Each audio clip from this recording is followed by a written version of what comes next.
The following is produced by 5 Star Productions USA, which is solely responsible for its editorial content and is sponsored in part by a grant from Paul Mitchell Salon Hair Care. An acre of lawn drinks about 27,000 gallons of water per week. Now that sounds like a lot, but still Americans typically overwater that acre by nearly 30%. With nearly 20 million acres of lawn across the nation, that amounts to billions of gallons of fresh water wasted every single week. Hi, I'm Ed Begley Jr., and this is Today's Environment, where we examine the efforts underway to make this planet better for today and tomorrow.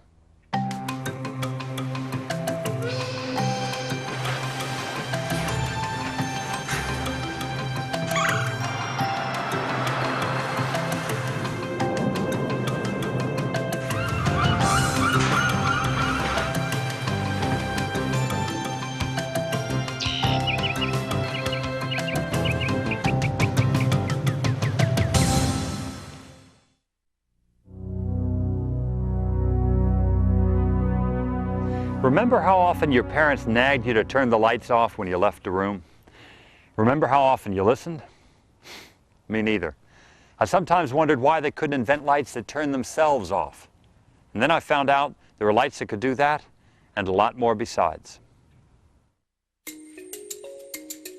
This is the light that turned itself down, which helped dim the room, which reduced the bill and lowered demand, which helped keep the air pure and clean.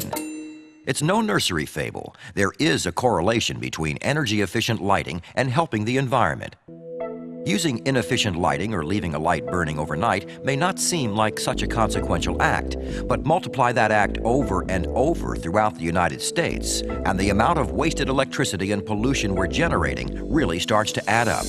But now more and more government agencies, institutions, and businesses are holding down their energy costs and cleaning up the atmosphere with new energy-efficient lighting systems.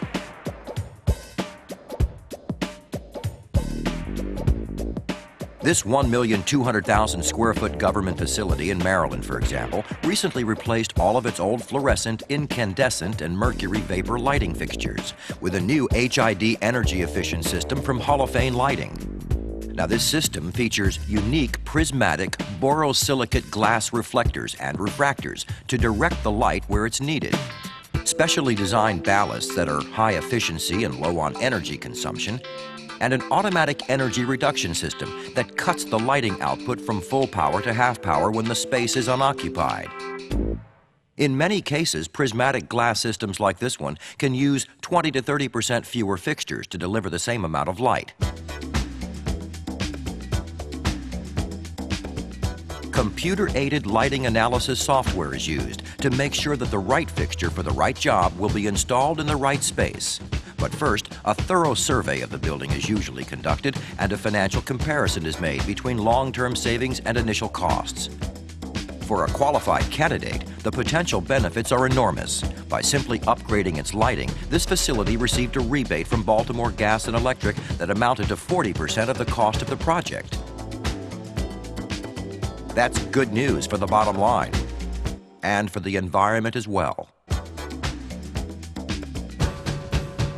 According to the U.S. Environmental Protection Agency, if lighting products like those made by Holophane were installed everywhere they're profitable throughout the country, well then each year we would eliminate pollution equal to that produced by 5 million cars without even having to lift a finger. Xeriscape. It's a big word for a bright idea. Use native plants and grasses in your landscaping and save up to half the water you might otherwise require. Get involved with today's environment today. Sites like this seem to be more and more an unavoidable part of our landscape. It's an eyesore, of course, but it's also a small part of a large and potentially dangerous national problem. Some of the solutions we'll see in our next feature give a whole new meaning to the phrase, changing a tire. America's love affair with the automobile has become a permanent part of our folklore. We love our chrome trim, our sleek styling, our knobs and gadgets. But when it comes to our old worn-out tires, the romance seems to fade. And what's left behind is a large-scale health hazard. Almost 200 million tires a year are discarded in the United States, adding to an already existing inventory of some 2 to 3 billion. Some of these are buried in landfills, where, because rubber is less dense than dirt, they often end up making their way back to the surface. The rest are illegally dumped or stockpiled, sometimes by the millions.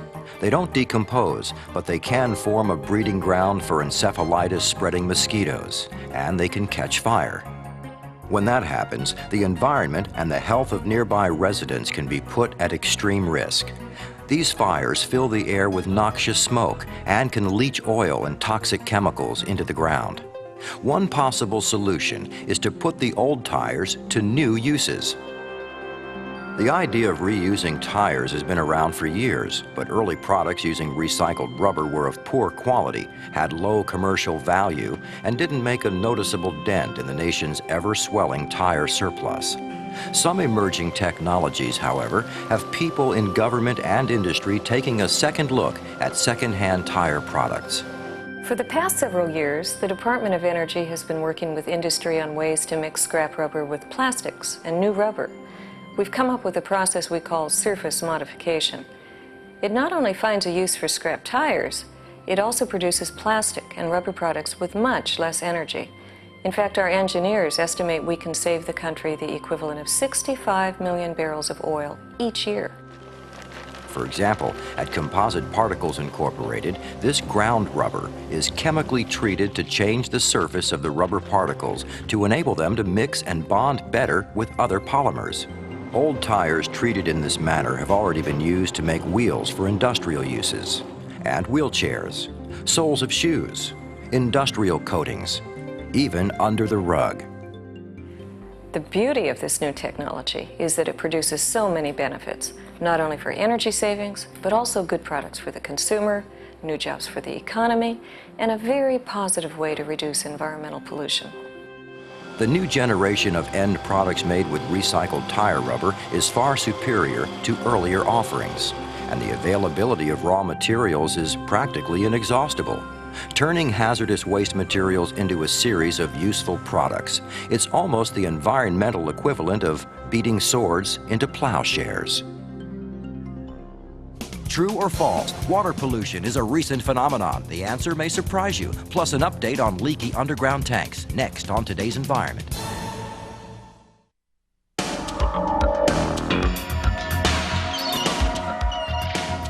The Mississippi River, unrivaled for adventure, romance, and not that long ago, for pollution. We're about to see the progress that's been made on the River Mississippi in Minnesota, and how a potentially harmful byproduct of the cleanup process has been turned into a reusable, beneficial resource. True or false, water pollution is a recent phenomenon. The answer may surprise you. If this isn't exactly the Mississippi River as Mark Twain knew it, well, this certainly isn't either. In the 1930s, population and industrial growth combined with inadequate sewage disposal helped turn the headwaters of the Big Muddy into a Midwestern version of the River Styx. In the years since, the upper Mississippi has made a substantial comeback thanks to some enlightened environmental and public health policies. This wastewater treatment plant, built in St. Paul, Minnesota in 1938, was the first large facility to appear along the entire 2,348-mile length of the river. The Metro Plant, as it's called, is the largest of 9 treatment plants managed by the Metropolitan Council in the Minneapolis-St. Paul area.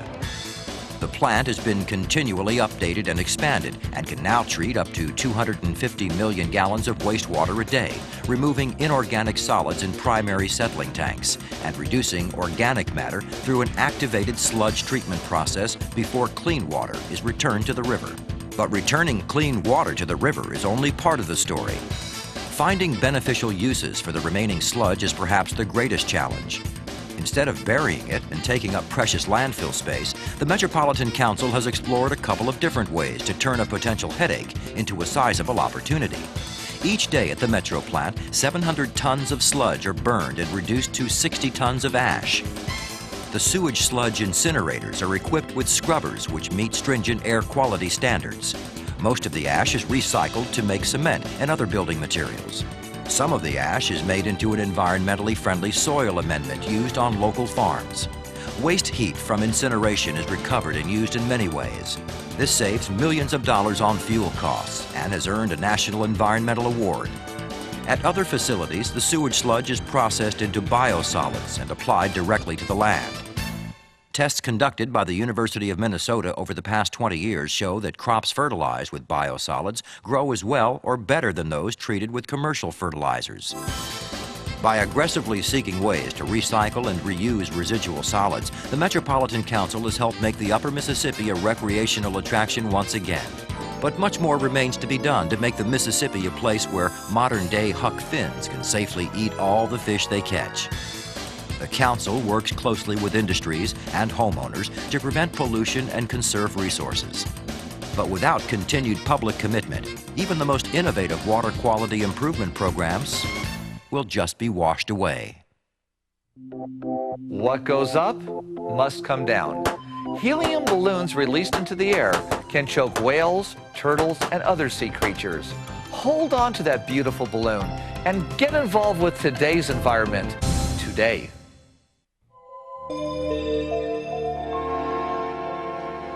If your fuel tank were to spring a leak, you'd know about it soon enough. Your gas gauge would suddenly start heading towards empty, and you might end up having to take an unexpected hike. But suppose the fuel tank were buried underground. How would we know if it was leaking then? Well, your guess would be as good as mine. But when it comes to possible groundwater contamination, guesses just aren't good enough. A leaking faucet is an annoying nuisance that quickly makes its presence known both on our peace of mind and on our water bill. A leaking underground storage tank poses a far more serious threat and can often be much harder to detect. Right now, there are some 2 million tanks, many of them aging or in poor repair, located beneath the surface of the United States. When a tank is leaking, it doesn't just cost the oil company or the service station owner. If gasoline or other hazardous materials make their way into our soil or groundwater supply, well, the health and safety of large numbers of people, animals, and plant life can be endangered. As a result, federal and state environmental regulations are getting tougher, and by 1998, all tank owners will be required to use one of the various leak detection methods approved by the Environmental Protection Agency. Underground tank compliance represents a major investment in our country's ecological well-being. Most methods require expensive equipment, excavation of property, and tank downtime. One alternative method that's attracting growing attention lets owners comply without having to install a gauge, lift a shovel, or break a sweat. It's called a Statistical Inventory Reconciliation, or SIR. And what it is, quite simply, is a sophisticated computer software system that can spot leaks before they become environmental disasters. Tank owners collect daily level measurements, sales, and delivery figures. Then they send the data each month to an environmental information management firm like EnviroQuest Technologies of Kansas City to be analyzed and archived. A sophisticated series of statistical formulas, over 26,000 equations, are applied to each month's figures to determine if there's a problem. The SIR program helps owners identify what's wrong. Sometimes factors like a tilted tank, miscalibrated equipment, or employee theft are to blame. But if a leak occurs, there's usually enough early warning to prevent a major ecological incident. Supporters of statistical inventory reconciliation point to the system's relatively low costs and high reliability. EnviroQuest Cirrus software, for instance, has been certified by a third party to be 99% accurate, exceeding EPA requirements for underground tank leak detection. But to the owners who use the program, SIR doesn't just represent sound environmental compliance, it's also smart business. With fines for environmental offenders running as high as $10,000 a day per violation, well, many tank owners are looking to software-based information management programs as a cost-effective first line of defense. It'll not only ensure a company's survival in the environmentally minded 90s, it can also help protect our nation's water supply, which we all need to survive. In a moment, on Today's Environment, the price of clean drinking water may be coming down, and our recycled newspapers are building houses. Next. We've all heard the expression, there's no such thing as a free lunch. Well, there's no such thing as a free glass of water either. If we want the water we use for drinking and recreation to remain clean, we have to be willing to pay a price. But for a growing number of water treatment companies, that price is coming down. thanks to a new and safer type of chemical.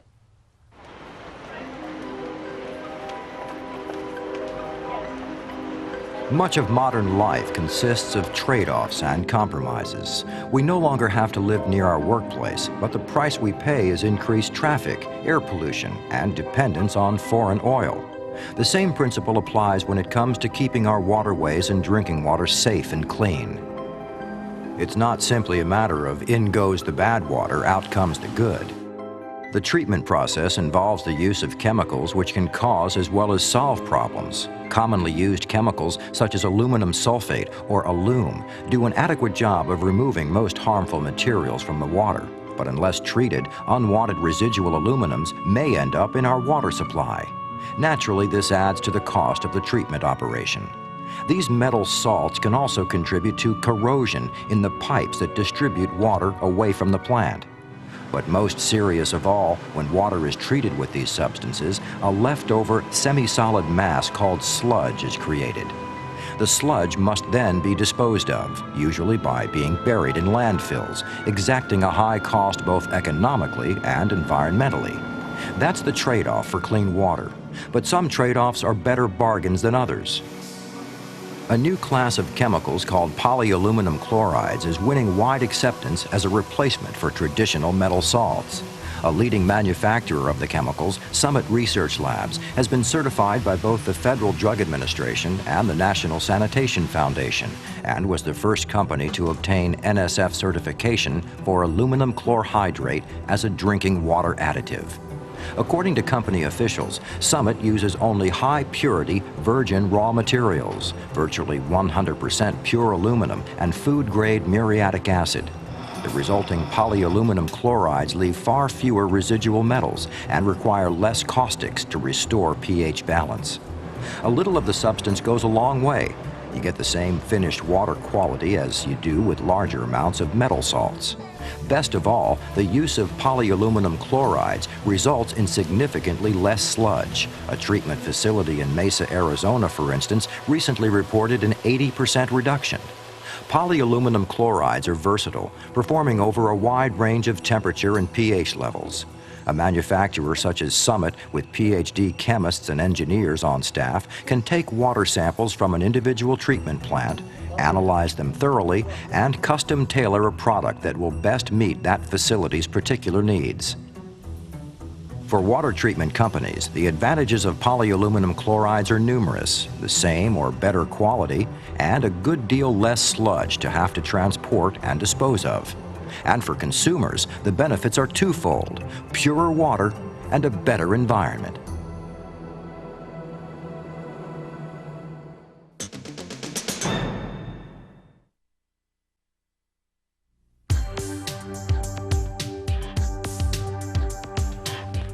Who wants yesterday's paper?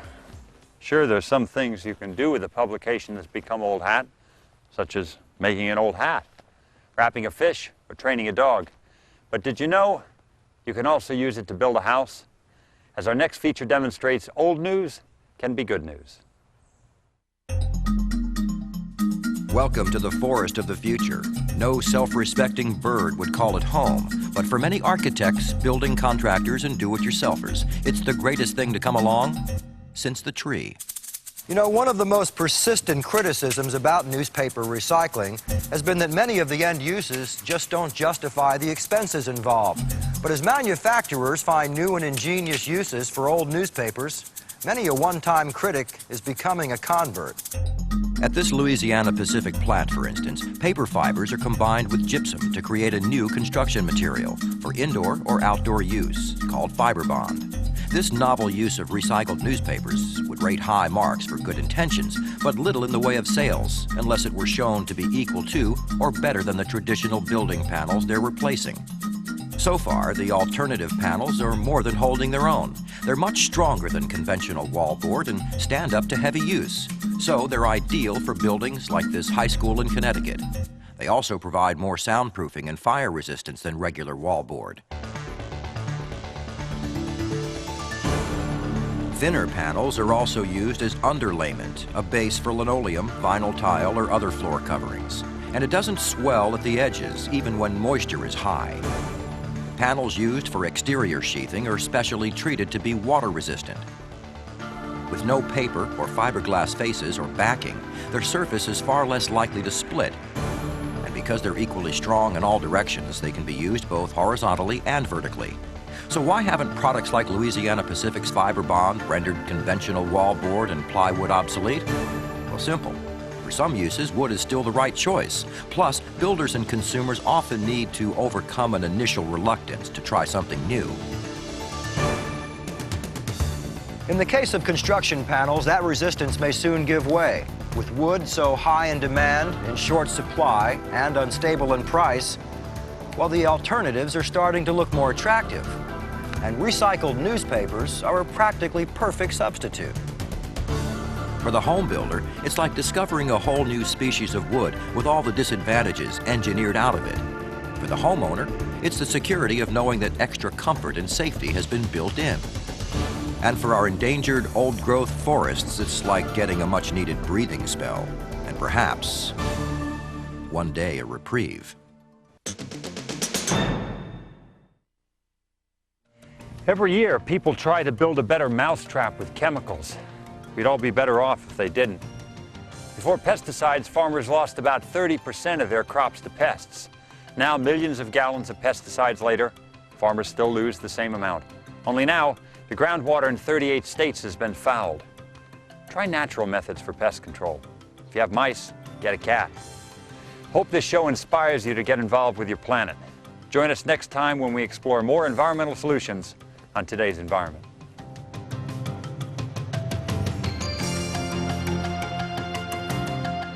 To purchase a complete written transcript or a videotape copy of this or any edition of Today's Environment, write to this address or call 1-800-877-7769. If you know of any interesting environmental success stories, call us at 407-997-9800. The preceding program was sponsored in part by a grant from Paul Mitchell Salon Hair Care. This has been a presentation of 5 Star Productions USA.